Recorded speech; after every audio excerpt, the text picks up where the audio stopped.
He opened his eyes, and didn't recognize the woman he loved most.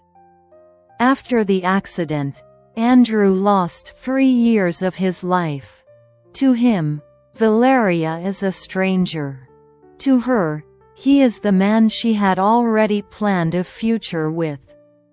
This is not a story about lost memory. It's a story about love that survives even when it's forgotten. About a second first kiss. About nights where silence speaks louder than words. About choosing to love, not because you remember, but because you feel. She waited. He found his way back, not through memory, but through his heart. Sometimes love doesn't return to the past. It begins again, slower, deeper, and twice as strong. Love Stories Max. Welcome to my channel. Enjoy watching, friends. The second first kiss. I remember that morning down to the smallest detail. Even the smell. Cinnamon coffee he always brewed too strong, and toast that burned just a little because we were laughing and kissing instead of watching the stove. Andrew always said, "If it burns, it means the morning was right." That day he left earlier. He kissed my forehead, took my scarf, because, "You'll forget it again, and I'll worry," and waved from the elevator. I didn't know then that it would be the last time he remembered me. When I saw him in the hospital, he was lying quietly, almost peacefully. Tubes, bandages, the slow beeping of machines. I held his hand and whispered, "I'm here, I'm with you, you promised." He opened his eyes 2 days later. Looked at me for a long time. Too long. And there was nothing in his eyes that I knew. No warmth, no smile, no sense of home. "I'm sorry," he said hoarsely. "Who are you?" It was worse than any scream. The doctors explained later. He had lost 3 years of his life. 3 years, and I was in all of them. Our evenings wrapped in one blanket watching old movies. Our silly arguments over nothing and making up in the kitchen after midnight. The ring hidden in the drawer. Yes, already living inside my heart. To him, I was a stranger. To me, he was the man I had already planned a future with. I came every day. I sat by his bed and didn't touch him, afraid to scare him. I told him stories. Not all at once. Little pieces. "You love the rain," I said. "You always open the window, even when it's cold." "Really?" he asked, surprised. "Yes. And you hate umbrellas." He smiled politely. The kind of smile you give strangers. I brought him his favorite bergamot tea. He said, "It's good, strange. Like I know this taste." I cried in the hospital bathroom so he wouldn't see. When he was discharged, he thanked me for my support. Thanked me, like a kind acquaintance. "You're very kind, Valeria," he said. "You don't have to keep coming." I nodded. And that night, I couldn't breathe. But I kept coming. Not insistently. Not intrusively. Just being there. I showed him photos. He looked at us and stayed silent. "Were we happy?" he asked once. "Yes," I said. "Very." "Then why do you smile so sadly?" I didn't know how to explain that happiness can hurt. One evening, he stopped me at the door. "Valeria," he said quietly. "I don't remember you. But when you leave, the room feels empty." For the first time in a long while, I cried in front of him. Then came the little things. He started waiting for my messages, asking my opinion, laughing at my jokes like he'd heard them before. Once, he instinctively brushed a strand of hair from my face, and suddenly pulled his hand away. "I'm sorry. I don't know why I did that." I knew. He never remembered those 3 years. Not the wedding plans, not our promises, but one evening, when we were sitting on the floor eating pizza, he said, "I don't remember how I fell in love with you the first time. But I think I'm falling in love again. This time, slowly, consciously, for real. I don't know what happens next. But now he looks at me the way he used to. A little different, deeper. And maybe love isn't memory. Maybe it's a choice. And he chose me again." His memory didn't return all at once. It came to him like morning light, not suddenly, but through half-closed eyes. Sometimes, in the smallest things. One day he picked my mug from the shelf, the one with the tiny crack on the side, and said, "Strange, I always choose this one." I froze. "You like it?" I whispered. He shrugged. "It just fits my hand." Later, during the rain, he suddenly laughed and, without thinking, opened the window. Cold air rushed in. He stopped. "I don't like rain, do I?" I stepped closer, quietly. "You do," I said softly. "You just don't remember why yet." He didn't close the window. Sometimes the memory hurt. He would wake up at night, breathing heavily. I sat beside him, not touching him until he reached for my hand himself. "I dreamed I lost you," he said once. "You didn't lose me. But it feels like I lost you twice." I pressed his palm to my chest. "And now you're finding me again." One evening, he suddenly stopped in the middle of the street. "Valeria, did you ever cry on that bench?" My heart skipped. "Yes. I don't remember the image," he said slowly.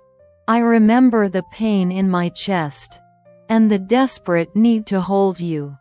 He looked at me like he was afraid to scare the memory away. "I didn't walk past you, did I?" "No," I smiled through tears. "You came over. And bought me hot chocolate. Even though it was August." He laughed quietly. "I'd do the same thing now." His love was different. Deeper. More careful. He looked at me like he was choosing me again every single day. Like he was afraid of losing me. And so he held me more gently. "I loved you before because I knew you," he said. "And now? Now I love you because I feel you. Every day. And twice as strong." He didn't remember all 3 years. But he remembered me in the present. And that was enough. Because sometimes love doesn't return to the past. It simply comes back once more, deeper, slower, and forever. It didn't happen right away. Not in a dramatic moment. But on one of those ordinary evenings that don't stand out until they become everything. We were sitting in the kitchen. Tea slowly cooling in our cups. Outside, rain fell softly, and the streetlight painted trembling shapes on the wall. Andrew stirred his spoon in silence, like he was gathering courage. "Valeria," he finally said, "can I ask you something strange?" I nodded. "When you're close." He paused, took a breath. "My body remembers faster than my mind." My heart pressed hard against my ribs. "What does it remember?" I whispered. He looked at me. "How you breathe when you're nervous. The way you touch the edge of your cup. The half-second pause before you smile." I didn't know what to say. "And one more thing?" He swallowed. "I don't remember kissing you before." The air between us grew thick. "But I'm afraid to do it wrong." I reached out and lightly touched his fingers. "You've never kissed me wrong." He didn't lean in right away. First, he rested his forehead against mine, as if asking permission. His breath was warm, slightly unsteady. "Say, stop, if it doesn't feel right." I said nothing. His lips touched mine gently, almost like a question, as if he wasn't taking the kiss, but offering it. The world didn't stop, but something inside me finally settled into place. When he pulled back just a millimeter, his eyes were wet. "Now I know," he said softly. "Even without the memories." I smiled through tears. "Know what? That I always find my way back to you." And it wasn't just a kiss. It was a promise. A new one. A real one. "Valeria." I couldn't fall asleep for a long time. Not because my thoughts were loud, but because they were too gentle. His kiss stayed on my lips like warmth, like a blanket pulled up before sleep. I touched my mouth softly and smiled into the dark. "We've started again," I thought. Not returned. Not caught up. Started differently. I had been afraid before. Afraid that if he never remembered, I would always be waiting for someone else. A version of him from the past. But tonight I understood something for the first time. I don't need him to remember everything. I need him to choose me now. I listened to his breathing beside me, steady, a little deeper than usual. His hand rested between us, not touching, but close enough that I could feel the warmth. "He's here," I told myself. "He's not leaving. He's with me." And for the first time in a long while, I fell asleep without fear. Andrew. He lay there, staring into the dark as if it might answer him. His lips still remembered her. And that both scared him and calmed him. So this is what it's like, he thought. Not a spark, not a storm, but the feeling of finding something that's yours, and holding it very carefully. He was afraid to move, afraid to break the quiet, afraid to scare the moment away. I don't remember who I was to her back then, he thought. But I know who I want to be now. His chest tightened at the thought that she had waited, that she had lost him every day, and still stayed. He slowly turned his head toward her. She was asleep, peaceful, trusting. I don't get to disappear again, he decided. And for the first time in a long time, sleep came without anxiety. A year passed, not the kind measured by dates, but by mornings, shared silences, and how easy it became to breathe beside him. Andrew didn't remember everything, and I stopped waiting for that. Instead, he remembered other things. How I like warm cups in my hands. How I always take my jewelry off before bed and forget where I put it. How I laugh through my nose when I'm holding back tears. He remembered the woman I am now. And that was more than enough. That morning, I woke up to the smell of coffee. Not loud, familiar. I walked into the kitchen wearing his shirt and saw him standing by the window. "You're up early," I said. I didn't sleep, he smiled. I wanted to do everything slowly. Breakfast was on the table. Not perfect. Bread cut a little unevenly. 2 cups. Mine with the same small crack. Sit, he said. His hands trembled slightly. Not from fear, from meaning. A year ago, he began, I didn't know who I was. And now? I asked softly. Now I know who I want to be. He took out a small box. No drama, no movie lines. He just opened it. The ring was simple, warm, made not for showing, but for everyday life. I can't give you back the past, he said. But I can promise you a future. Consciously. Every day. If you still want me. I didn't answer right away. I rested my forehead against his. I didn't choose you for your memory, I said. I chose you for your heart. We didn't cry. We breathed. We didn't have a big wedding. We made vows. Just for us. On the same bench where I once cried. Now it was filled with sunlight. I promise, he said, not to run from what's hard.